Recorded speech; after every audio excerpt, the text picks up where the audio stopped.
Halo teman-teman sekalian, mari kita sama-sama belajar tentang sejarah kalender atau tahun liturgi. Nah, berdasarkan sejarahnya, kalender atau tahun liturgi lahir dari berbagai proses adaptasi dan inkulturasi yang memakan waktu begitu panjang sejak gereja perdana sampai terakhir kurang lebih Konsili Vatikan kedua. Nah, kalender atau tahun liturgi yang digunakan oleh gereja merupakan hasil adaptasi dan inkulturasi dari perayaan hari raya dan pesta Yahudi dan diberi isi Kristiani, devosi kepada orang-orang kudus, dan macam-macam ulah kesalehan umat. Nah, semuanya diberi isi Kristiani dan disatukan sehingga menjadi satu kesatuan perayaan dalam tahun liturgi.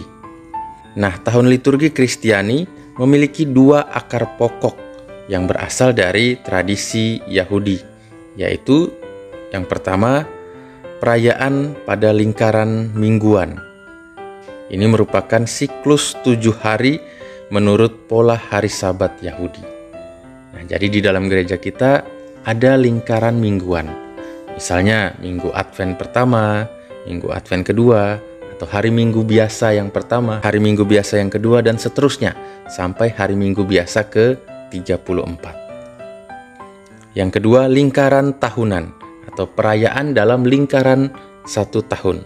Nah, ini merupakan perayaan hari-hari raya dan pesta Kristiani menurut pola-pola hari raya Yahudi. Nah, misalnya hari raya Paskah, hari raya Natal, hari raya Pentakosta, hari raya Maria diangkat ke surga, dan lain sebagainya. Dan ini dirayakan hanya 1 kali di dalam 1 tahun. Nah, ini kurang lebih gambaran dari kalender liturgi kita atau tahun liturgi Gereja Katolik. Pusatnya tentu Sang Anak Domba, yakni Kristus sendiri. Nah, kalau kita melihat titik warna hijau ini merupakan perayaan-perayaan minggu biasa, perayaan-perayaan mingguan. Jadi kurang lebih ada 34 minggu. Nah, sedangkan yang warna ungu ini merupakan perayaan masa Advent atau masa Prapaskah. Nah, yang warna krem atau agak kekuning-kuningan ini merupakan perayaan masa Natal. Dan ini masa Paskah yang cukup banyak, masa Paskah. Sedangkan tanggal merah lainnya ini yang ada di beberapa titik, ini merupakan perayaan-perayaan hari raya lainnya yang ada di dalam Gereja Katolik. Nah, kita dibantu oleh kalender liturgi sehingga kalender liturgi tersebut membantu kita untuk mengetahui kapan hari raya, kapan hari biasa, kapan ada perayaan Santo Santa, dan lain sebagainya. Mari kita masuk ke dalam sejarah kalender atau tahun liturgi. Nah, kalender atau tahun liturgi ini sudah mulai terbentuk, ada atau bahkan dipakai sejak abad kedua. Jadi sudah sangat lama sekali. Sejak abad kedua ini mulai diadakan perayaan Paskah tahunan dan Pentakosta, yakni 50 hari setelah perayaan Paskah, setelah kebangkitan Tuhan. Lalu ada juga penghormatan terhadap para martir, orang-orang yang sudah meninggal, dan beberapa bentuk penghormatan kepada Santa Perawan Maria. Nah, pada abad ketiga dan abad keempat, perayaan Paskah dan peringatan para martir ini sudah masuk dalam ritus masa liturgi. Artinya sudah ditetapkan secara resmi. Jadi ini sejak abad keempat.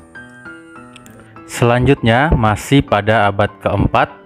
Dalam abad keempat ini ada 3 perkembangan perayaan tahunan, yakni yang pertama, terjadi kristenisasi hari raya kafir. Pesta Dewa Matahari yang tak terkalahkan pada tanggal 25 Desember di Gereja Barat menjadi hari raya Natal, kelahiran Tuhan Yesus Kristus. Dan pesta kelahiran Dewa Oyon, Dewa Waktu dan Kekekalan pada tanggal 6 Januari di Gereja Timur menjadi hari raya penampakan Tuhan. Nah, pada bagian pembuka tadi sudah dikatakan bahwa tahun liturgi ini merupakan rangkaian tahunan yang diadopsi dan diinkulturasi dari berbagai budaya, berbagai tradisi, dan diberi isi atau diberi nilai Kristiani. Sehingga peringatan Dewa Matahari, bahkan Dewa Oyon, ini diangkat atau diberi nilai secara Kristiani menjadi Hari Raya Natal dan juga Hari Raya Penampakan Tuhan. Yang kedua, perkembangan tematis perayaan Paskah tahunan ke dalam Tri Hari Suci dan Pekan Suci. Jadi sangat luar biasa bahwa sejak abad keempat sudah ditetapkan perayaan Tri Hari Suci dan Pekan Suci. Demikian pula masa waktu antara Hari Raya Paskah hingga Pentakosta. Ada penambahan perayaan Oktav Paskah dan Hari Raya Kenaikan Tuhan. Jadi sejak abad-abad pertama dulu sudah diatur sedemikian rupa perayaan-perayaan dalam tahun liturgi. Dan yang ketiga, munculnya masa persiapan 40 hari bagi para katekumen yang akan menerima baptisan dengan melakukan tobat dan laku tobat.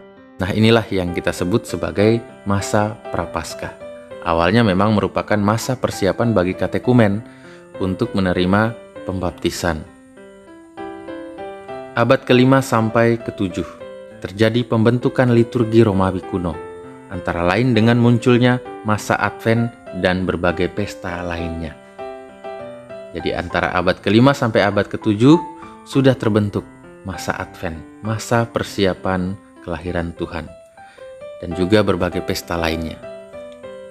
Abad ke-20, gerakan pembaharuan liturgi yang sudah dipersiapkan lama sebelumnya.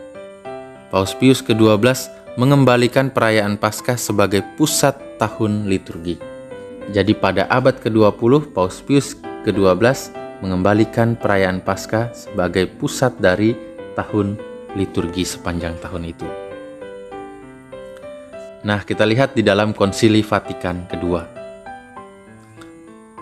Pada saat Konsili Vatikan kedua, gereja mengolah, mengatur, dan menyusun kembali seluruh perayaan liturgi sepanjang tahun dalam konsepsi kesatuan, yakni tahun liturgi gereja. Jadi diatur kembali sedemikian rupa sehingga menjadi satu kesatuan tahun liturgi gereja. Nah, sejak Konsili Vatikan kedua terbentuklah kalender liturgi seperti yang kita gunakan saat ini. Jadi ada hari raya, misalnya Hari Raya Penampakan Tuhan, ada pesta pembaptisan Tuhan, ada peringatan Santo Andreas, dan juga ada hari biasa. Dan juga tersimpan bacaan-bacaan kitab suci, bacaan ofisi, dan juga warna liturgi yang digunakan pada perayaan itu. Dan ini merupakan contoh tahun liturgi atau kalender liturgi yang kita gunakan hingga saat ini. Semoga sedikit penjelasan tentang sejarah kalender atau tahun liturgi ini memberikan manfaat dan pandangan yang baik kepada kita tentang tahun liturgi yang kita gunakan saat ini. Terima kasih dan Tuhan Yesus memberkati.